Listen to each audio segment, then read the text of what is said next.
Petite vidéo aujourd'hui sur le nouveau pape Robert Francis Prévost. Alors pourquoi j'ai fait cette vidéo alors que le mec il vient d'être nommé? Parce qu'en fait quelque chose m'a dit tiens, vas-y va chercher des informations sur ce mec pour voir qu'est-ce qu'il recherche et tout. Est-ce qu'il est comme le fameux cardinal Robert Sarah, tu vois?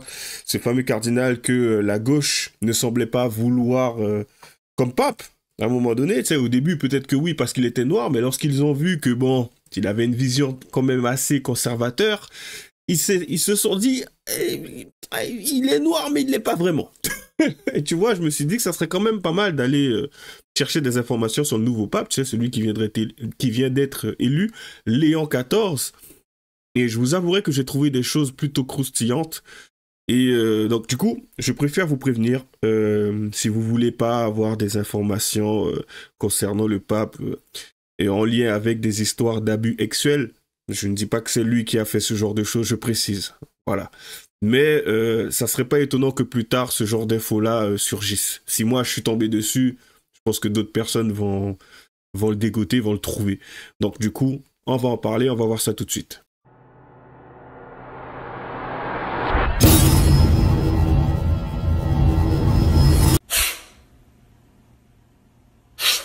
Avant tout, on y va tout doucement, on commence tranquillement, on va se remettre un peu dans le bain avec, même si, tu sais, c'est bon, il est passé de mode, mais bon, c'est pour faire un peu de contenu, tu vois. Du coup, le cardinal Robert Sarah, juste pour voir ce qu'il voulait, comment il voyait les choses, et après, je vais vous lire justement les informations que j'ai trouvées sur le fameux, comment il s'appelle? Ben, le nouveau pape, voilà, Léon XIV.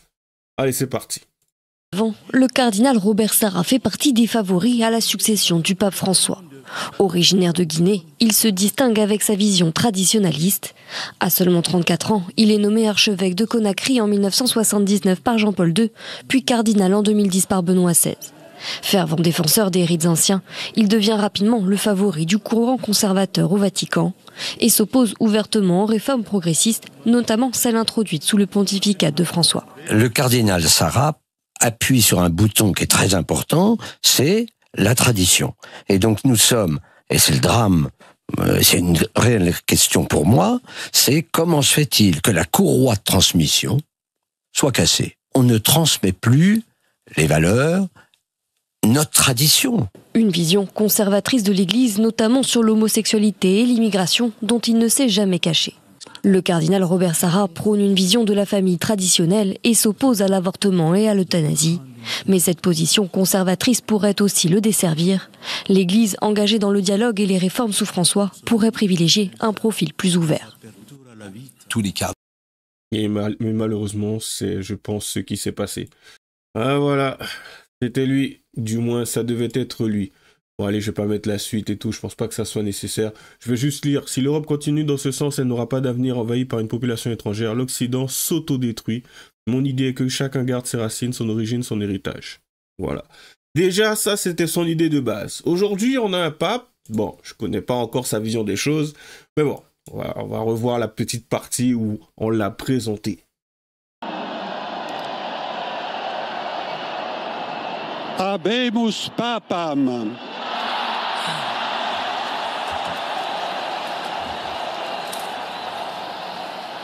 Eminentissimum, ac reverendissimum Dominum, Dominum Robertum Franciscum, Sancte Romane Ecclesiae, Cardinalem Prévost,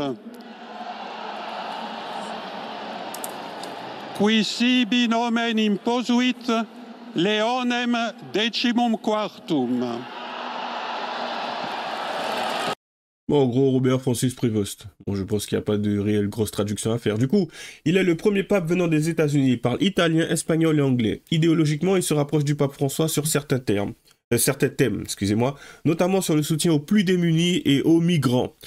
Pourquoi ça ne m'étonne pas? Mais voilà la partie la plus croustillante. J'ai débusqué quelques petites choses qui se sont passées. Pas directement en lien avec lui, dans le sens où ce n'est pas lui qui a commis certaines choses. Mais, tu sais, il y a anguille sous roche. Je vais vous le lire tranquillement. Alors d'abord, affaire des prêtres accusés d'abus dans le diocèse de Chiclayo au Pérou. Parce qu'il faut savoir, comme ça a été dit, qu'à un moment donné, il a fait un petit passage là-bas, il me semble.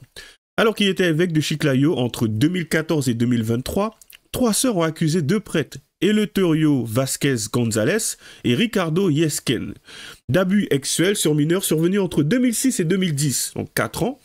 Les plaintes ont été déposées en 2022, alors que Prévost était encore en poste.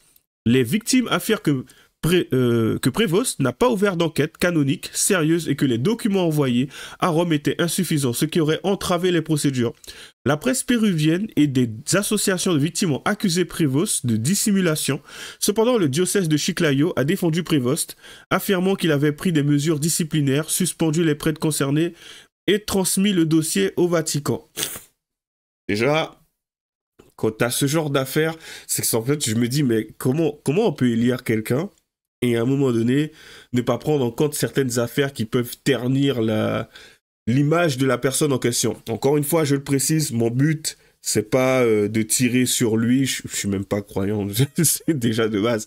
Mais, comme je l'ai dit, il y a quelque chose qui m'a dit, hey, tu sais quoi, va chercher des infos sur lui parce que il y a moyen qu'il y ait quelque chose. En élite, en fait, franchement, hein, à partir du moment où tu as vécu en France et que tu as connu le mandat de Macron, la façon dont certaines personnes se sont fait berner, dès que tu entends qu'il y a quelqu'un qui se retrouve à un poste à responsabilité, normalement c'est censé être presque une habitude, un automatisme. C'est ah ok, c'est lui. Ah ben vas-y, je vais aller chercher des infos pour voir si en fait il n'y a pas de casserole qui traîne. Ah bah, malheureusement, après, comme je l'ai dit, ça ne concerne pas directement lui, mais le problème, c'est qu'il a eu un certain pouvoir à ce niveau-là, une certaine autorité. Et du coup, forcément, on aura tendance à penser qu'il a minimisé la chose, quand bien même il n'a pas été acteur. Mais on aura tendance à penser qu'il est complice. Ce n'est pas fini. Accueil controversé d'un prêtre condamné à Chicago. En tant que provincial des Augustins à Chicago, 1999-2001, Prévost a autorisé l'hébergement d'un prêtre diocésain condamné pour abus sexuels sur mineurs dans un prieuré situé près d'une école primaire. Bien que ce prêtre n'ait pas été membre de l'ordre augustin et que l'accueil ait été approuvé par le prieur local, cette décision a suscité des critiques, notamment parce que le prêtre a continué à exercer des fonctions sacerdotales jusqu'à sa réduction à l'état laïque en 2012. Heureusement que c'est pas arrivé en France, ce genre de choses-là. T'imagines, ou on va dire aux États-Unis ou autre. Hein, Quoique, qu'est-ce que je raconte? C'est arrivé à Chicago. Mais c'est terrible. Mais bon, allez, vas-y. Allez, le mec, il a eu sa réduction à l'état laïque en 2012. Je vois pas trop ce que ça veut dire, mais je pense que il y a moyen qu'il n'exerce plus aujourd'hui. Je suis pas sûr. Vous me corrigerez, je ne connais pas trop. Mais déjà, ça fait une deuxième casserole. Il y a énormément de choses qui peuvent tourner en lien avec cela. Et voire même si certaines personnes refont surface, t'imagines? C'est souvent comme ça que ça se passe. Triste est la vie. Et troisième et dernière chose, réaction face à sa candidature au pontificat. Après, là, c'est pas quelque chose en lien avec une sale histoire. C'est plutôt par rapport à, on va dire, certaines choses qui traînent et qui le concernent. Pas directement, mais indirectement. Lors du conclave de 2025, la candidature de Prévost a suscité des inquiétudes parmi les défenseurs des victimes d'abus sexuels. Des organisations comme SNAP, je ne connais pas, mais il va falloir que je trouve quand même, ont adressé des lettres aux autorités vaticanes, demandant une enquête approfondie sur les actions et omissions de Prévost dans la gestion des cas d'abus à Chiclayo. Malgré ces préoccupations, Prévost a été élu pape. Ce qui a intensifié les critiques de certains groupes qui estiment que son élection pourrait perpétuer une culture de l'impunité au sein de l'Église. Voilà. Si tu flippais ou si tu te posais des questions par rapport à notre Premier ministre, qui lui-même, n'est pas... je pense pas qu'il a fait partie de ce genre de choses, mais d'une certaine façon, tu sais, il a fermé les yeux. Dis-toi qu'en ce moment, au Vatican, il pourrait, je dis bien il pourrait, ce n'est pas forcément le cas, avoir quelqu'un qui ne semble ne pas avoir... qui ne semble pas se soucier de ce genre de choses. Je n'irais même pas à penser au fait qu'il participerait possiblement à ce genre de choses. Parce qu'en général, quand tu minimises, tu te dis, c'est parce que la personne ne veut pas ternir l'image de l'Église. Donc c'est ce qui est compréhensible, dans un certain sens, je précise. Mais si on veut aller à l'extrême, on pourrait se dire que c'est quelque chose qu'il valide d'une certaine façon. Donc voilà. Ces controverses soulignent les défis auxquels l'Église catholique est confrontée en matière de transparence et de responsabilité dans la gestion des abus sexuels. Elle pourrait influencer la perception publique du nouveau pontificat de Léon XIV. Ah, je préférais le cardinal Robert Sarah pour le coup. Hein. Mais bon, j'ai envie de te dire, il fera la joie des LFistes. Les mecs qui protègent les migrants, c'est tout ce qui les intéresse de toute façon. Du coup, comme d'habitude, hein, on s'arrêtera là, je pense qu'il n'y a pas grand chose à dire et je pense que c'est une vidéo qui va me mettre en PLS. Je vais voir des désabonnements, je pense, quelque chose comme ça, sait-on jamais.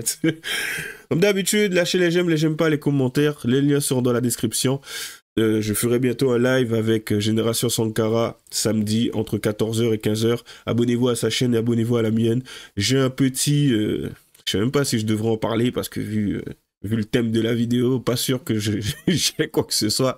Mais du coup, j'ai un Tipeee si vous voulez déverser quelques dons.